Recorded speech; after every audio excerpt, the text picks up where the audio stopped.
Today we're going to be taking a look at this, the Zepp Z, which is one of the best looking smartwatches I have ever seen, in my opinion. Welcome back to another episode of STU'S Reviews. Obviously, a video entitled that this is the best looking smartwatch ever is going to be quite divisive because there's many of you out there that may disagree with me.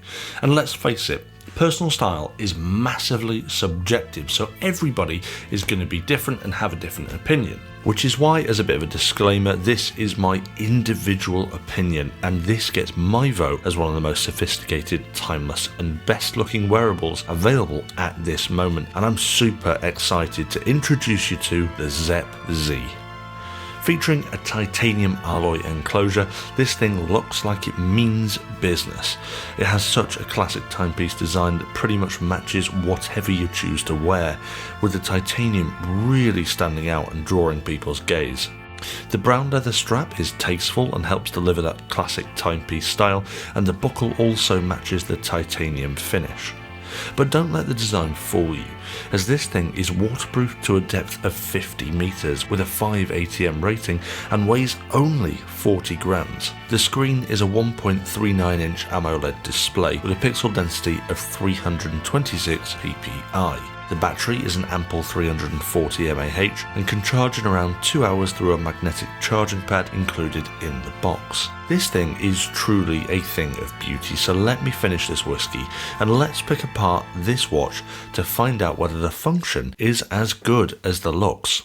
The Zepp Z is just gorgeous. Honestly, I cannot say that enough about this device. I mean, it just screams premium from your wrist. Premium! I mean, there's a ton of really subtle design choices in the Zepp Z that makes it a wonderfully crafted product. And the first thing that you might not notice straight away is that the screen isn't actually flat. It's ever so slightly curved. This is really hard to show on camera, but if you take a close-up image of it and shine a straight light on it, you can see it being reflected back at a slight curve to show that curve, and you can actually feel it when you rub your finger along the top.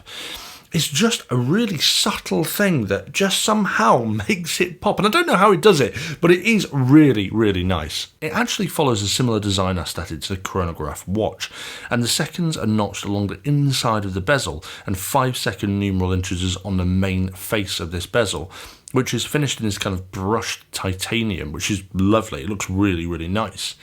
The outside of the bezel is contrastingly fully polished, along with the top of the watch arms, to give it this super nice accented finish.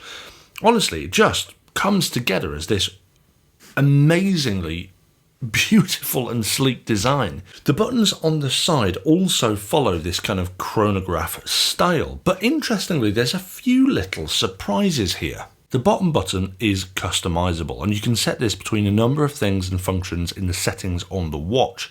In my case, I've chosen notifications because that's how I primarily use smartwatches, although others might primarily use them for things like activity, so you can set it to start a workout or open up the workouts list. And so there's a number of different things you can do with that bottom button. The middle button, or the crown as it's known, is your home button, which allows you to access the list of apps and functions on the Z, but hides a little secret. It twists. So rather than swiping up and down on the screen, you can just twist the dial to cycle through any of the options on screen at that point, whether that's notifications or in the app view, which is a great little addition to the way you interact with the interface on here. And it's something that I love in other smartwatches when you get this kind of physical tactile experience. But there's also another nice little thing here, is that it gives you a little bit of a haptic feedback when you are scrolling through menu items and notifications. So that is just a lovely little touch. The top button, however, is a bit unusual because when I opened it and started using it, it didn't seem to do anything, and it doesn't even press in. So I'm sat here scratching my head trying to work out why they've added this bizarre fake top button that doesn't seem to do anything. I mean, take the GTR 2 for example. This has 2 physical buttons on it and no fake buttons.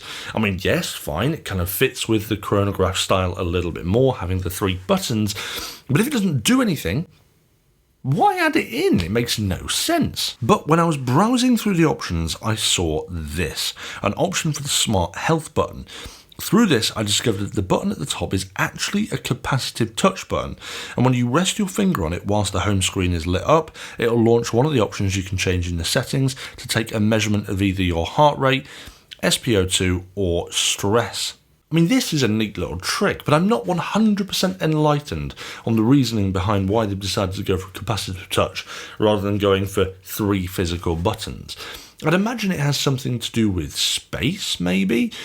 Physical buttons take up more room inside the watch because you've got all the mechanical elements of it, and I guess capacitive touch, you don't have any mechanical elements, so it possibly takes up less room. And with the amount of stuff inside this, the GPS, the heart rate, the SpO2 sensors, the accelerometers, the barometers, all that stuff in there takes up a lot of room.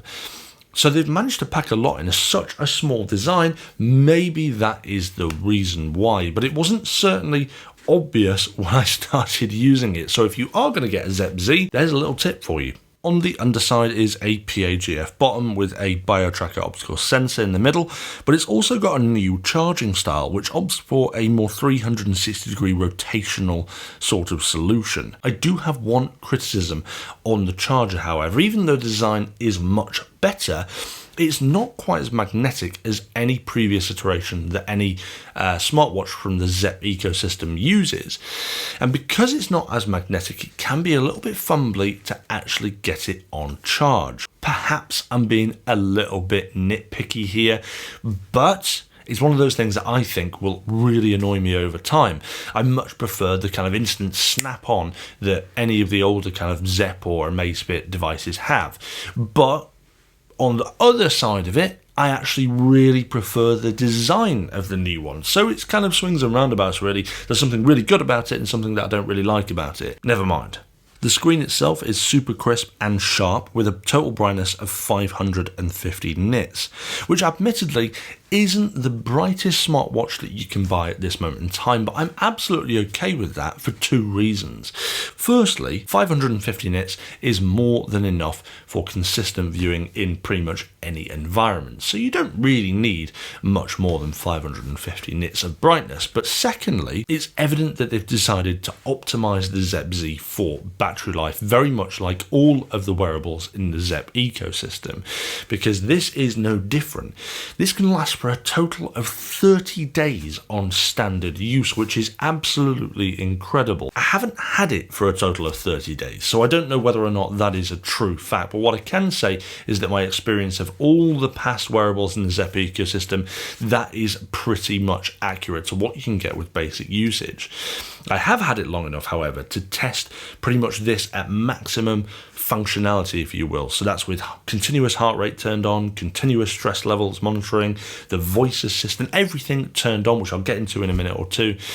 And that, it lasts you about 10 days of usage with literally everything turned on except the always on display. That's the only thing I haven't turned on. I don't know why. I've never liked having an always on display. Some people really like it though, and if you do, then that feature is on here, which is ideal. The software on the watch itself operates in a very similar way to all the other wearables in the Zepp ecosystem, with a couple of small twists. In a nutshell, it's extremely simplistic.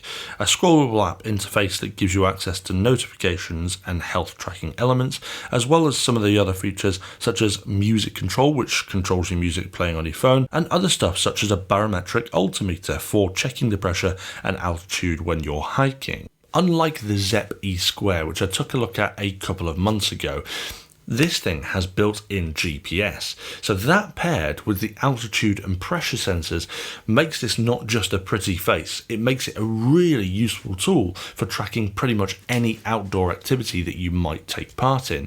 Hiking, walking, running, cycling, swimming, although your altitude doesn't really change when you're swimming, I guess. And the fact that this is waterproof down to a depth of 50 meters, it just makes it a fantastic tool for activities as well. But what's cooler here is that they've now started to build an almost multitasking experience into the watch, allowing you to start tracking an activity, but then also to return to the home screen and operate the watch as you normally would, such as controlling the music playing, which is not something that's been around for very long, with wearables that use the Zepp app ecosystem. As far as I can tell, all of the data gathered, GPS, health, heart rate, has all been pretty accurate so far. But as a disclaimer, I am not a doctor, if you couldn't tell, and therefore I do not have access to high-end medical grade equipment to test things like the heart rate against machines like that. But as also a second disclaimer, these things, and any wearable for that matter, are only ever meant to be a guideline for your health. So if you do have any concerns about your own health, go and speak to your GP, because they'll be able to hook you up to all sorts of machines and wires to give you pinpoint accuracy on your own data. So please do that, and don't rely solely on a watch. But as far as I'm concerned, the Zepp Z has been pretty accurate in that respect. Now, what I do love about the Zepp ecosystem is that they use something called a Pi score. No, again, not pies. I'm talking about the PAI score. Now, this is basically a score developed by Huami, which are the guys behind Amazfit and Zepp, or the Zepp ecosystem. And this score is a combination of your activity, your exertion, and your heart rate, and everything that goes into the trackers in this. And it creates this score based on how healthy it thinks you are. Now, for me personally, I'm not predominantly using the Zepp watch as a fitness tracker. I'm using it more as a notification and style aesthetic. So for me, that does a really good job in telling me that I'm massively unhealthy and need to get off my arse and go for a run. But for those that are interested in your health, then the Pi score is actually a fantastic and motivational way to kind of look at what you're doing and go, do you know what, I'm going to push a little bit further to get my Pi score a little bit higher. And overall, like I've said in previous reviews, I really love the concept behind the Pi score, and I think it's a fantastic tool to help you get healthier. Another new twist in the software is offline voice control, which allows you to control the Zepp Z without even having to touch any of the buttons or the screen at all. And this is made possible by the inclusion of a mic on the underside, as you saw at the beginning. There's over 50 different voice commands at the moment. You can see these in the app on the phone or on the watch. And it does things such as opening apps or enabling Do Not Disturb, and there's tons of stuff out there that you can actually do with the offline commands, and I really, really like this function. And actually, weirdly, I've used it much more than I thought I would. At first, when I found out it could do this, I thought, is that a gimmick? Am I going to actually use that? But the ability to do things like turn on Do Not Disturb like that, rather than having to fumble around in the settings, is really, really, really handy. And I've used it way more than I actually thought I would. If the offline voice assistant isn't enough for you, then there is one step further you can go, and you can actually use Amazon Alexa directly on the Zepp Z, which is fantastic. Now, at this moment of time, I've got this prior to the announcement of this watch, so Alexa isn't added into the functionality just at this moment in time, and it will be available through an over-the-air update, so I'm really excited to start using it.